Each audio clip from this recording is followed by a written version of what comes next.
In the vibrant and ancient town of Ijele, where hills kiss the sky and ancestral spirits are said to wander freely at dusk, the air trembled with drums and wooden flutes. It was the season of the masquerades, the one festival where villagers believed the dead walked among the living. Colorful masks, rattles, echoes, and destiny, quietly weaving through the crowd like smoke. It was here that two weary hearts, unknown to each other, were gently guided toward a crossroads. Chike, a calm yet strong-willed farmer, had tasted heartbreak more than once. He had loved, lost, and learned to keep his emotions close. Ada, emotional, kind-hearted, and God-fearing, carried her own wounds, failed promises, empty assurances, and the loneliness that comes after disappointment. As she moved through the crowd holding palm fronds for the festival rituals, Chike accidentally brushed into her. The bump was small, but fate needed only a moment. Their eyes met. A shy laugh from her, a warm apology from him. And something shifted. What began as an accident soon grew into long conversations, shared laughter, and eventually a bond neither of them expected.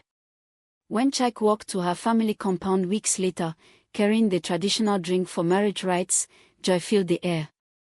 The drums became louder. The ululations sharper. Their future looked bright or full of promise. The years of waiting. But the journey of a home is never without shadows. Months passed. Then years. And then, silence. 12 long years of barrenness stretched over their marriage like a cloud refusing to move. Ada cried many nights into Chike's chest, asking if God had turned his face away. Chike held her every time, even when his own hope wavered. He would whisper, "My wife, if God closes a door, he will break a wall for us." They prayed. They fasted. They waited. And then, one night, after 12 years of tears and endurance, the silence broke. The cry of a newborn boy pierced the darkness. Emeka, their miracle son, entered the world, followed a few years later by his younger brother, Obi. Their compound exploded with joy. Neighbors danced. Family members rejoiced. Children played around them with no worries. Their home was alive. Beautiful. Complete. Or so they believed. The arrival of Ngọzi. Time passed, and caring for two young children became heavy on the family. Ada needed help. So she brought in a young girl from a nearby village, Ngọzi. Quiet. Shy. Delicate. Her eyes carried both innocence and something unsettled, something that made even the wind pause around her. Ada never suspected. Chike never questioned. But deep within Ngọzi's spirit was a chain, one tied to a witch coven that refused to let her go. Every night, eerie whispers filled her dreams. "Ngọzi, do not leave us. A new home will steal you. You belong to us." Her mother tried to silence her fears, insisting the job was a blessing. But the coven had other plans. The very day Ngọzi set out to join Chike's household, they struck. A spiritual attack, swift and brutal, forced her into an accident.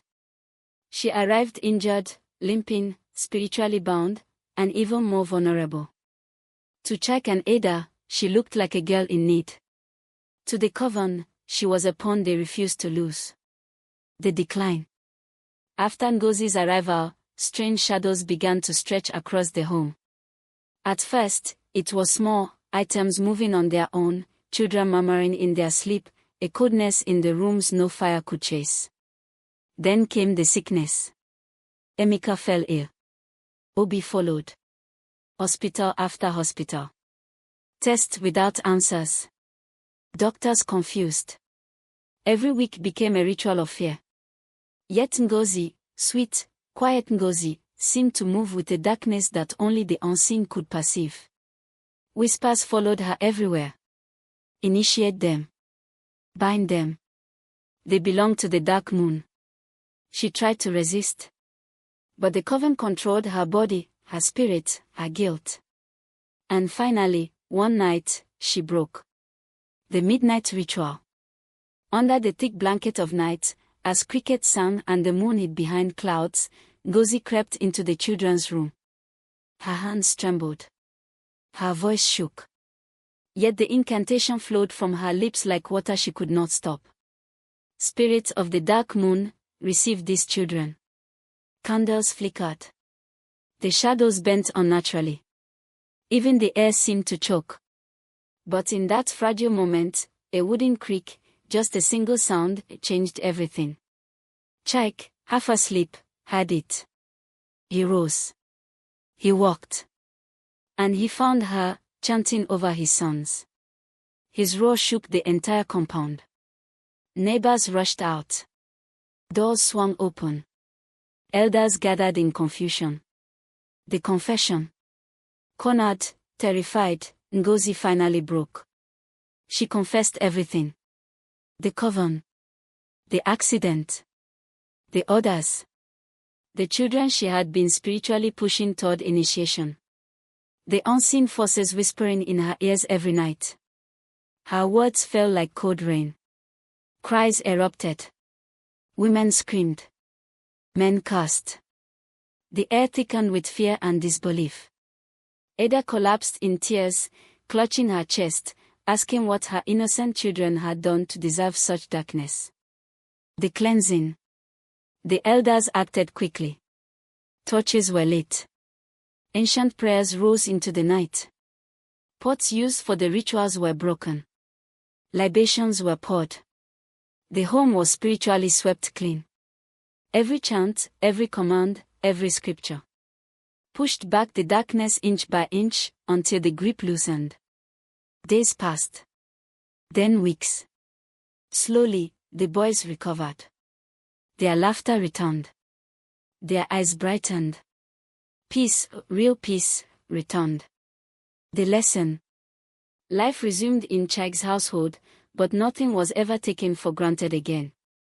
They learned that evil rarely announces its arrival. It often slips in silently, through kindness, through innocence, through open doors.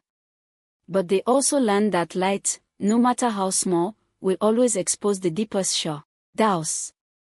And so, throughout the land of Ifik and beyond, their story became a warning and a testimony. Evil may try to plant itself where joy lives. But with faith, vigilance, and unity, light will always triumph.